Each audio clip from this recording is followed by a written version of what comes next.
Bonsoir à toutes et à tous, ravi de vous retrouver dans ce journal de 20h sur la Perfect TV. Mesdames, Messieurs, voici le sommaire. Remise officielle des diplômes aux élèves professeurs de l'école normale supérieure d'Atakpamé. Plusieurs autorités éducatives et administratives venues célébrer les nouveaux diplômés. Vous suivrez dans ce journal le retour des terrasses en pierre pour une bonne agriculture en Éthiopie. C'est tout pour le sommaire, place aux détails. Mesdames, Messieurs, une fois encore, bienvenue. L'école normale supérieure d'Atakpamé a procédé solennellement à la remise des diplômes à la première promotion des élèves professeurs non fonctionnaires. Une cérémonie qui a rassemblé les autorités locales, administratives et éducatives, ainsi que les enseignants et parents venus célébrer les nouveaux diplômés. Des précisions avec la télévision togolaise. C'est l'aboutissement de 3 années d'efforts acharnés qui a été célébré à Atapamé à travers la remise de diplômes aux élèves professeurs de l'école normale supérieure NS. Une cérémonie qui marque la fin d'un parcours académique exigeant. Ils sont au total 575 lauréats composant la toute première promotion issue de la réforme éducative engagée en 2022.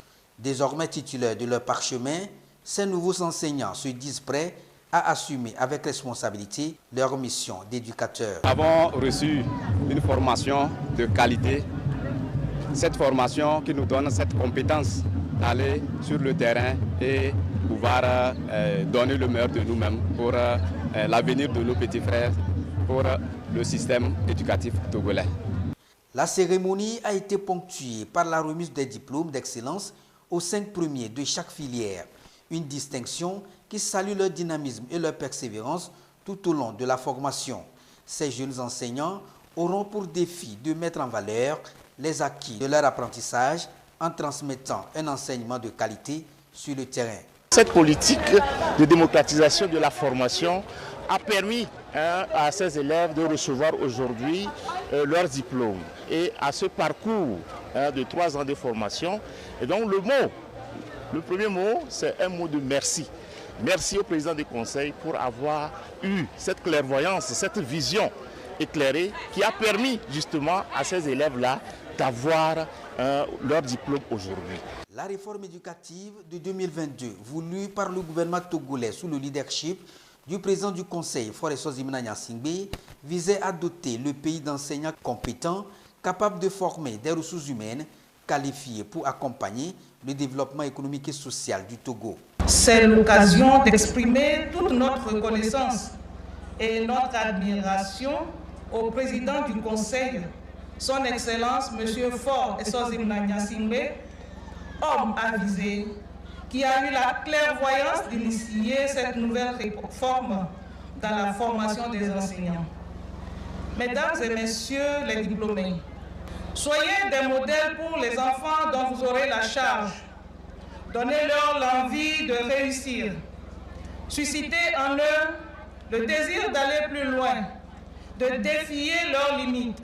Bref, que votre mission dans les écoles accouche de plusieurs générations de bons citoyens de demain. Les responsables de l'ENS ont à leur tour exprimé leur profonde reconnaissance au président du Conseil pour cette vision éclairée et son engagement constant en faveur de l'éducation.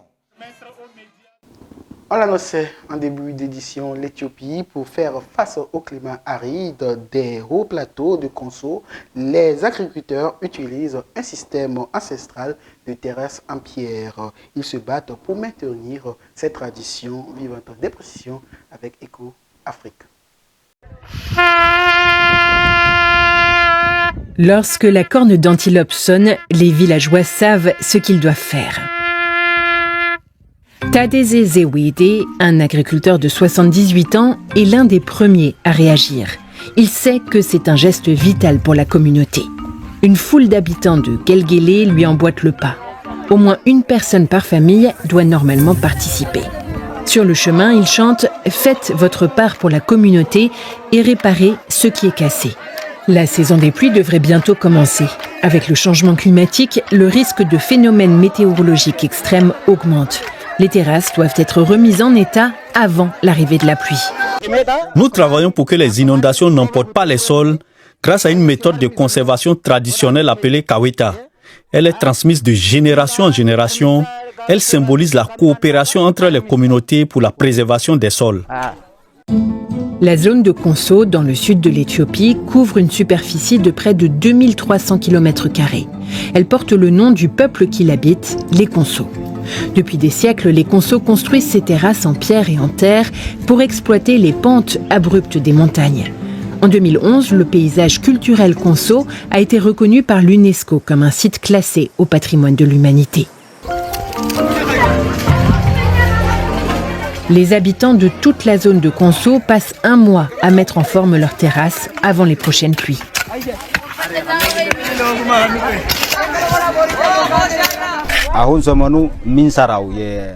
Actuellement, nous travaillons sur 18 245 hectares de terre en construisant des structures en pierre pour la création de terrasses. Nous avons commencé ces travaux dans les 62 villages de Konso à la mi-janvier et ils se poursuivent pendant un mois. Mais pour les villageois de Gelgele, la journée de travail est terminée. Il est temps de célébrer le fruit de leur travail collectif.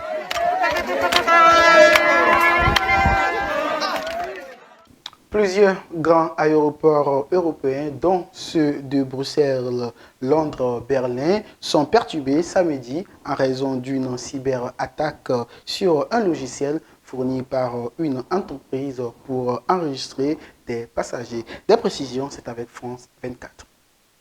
C'est le premier à avoir d'ailleurs communiqué sur les effets de cette cyberattaque. L'aéroport de Zaventem compte pour l'instant uniquement 10 vols annulés, 17 vols retardés.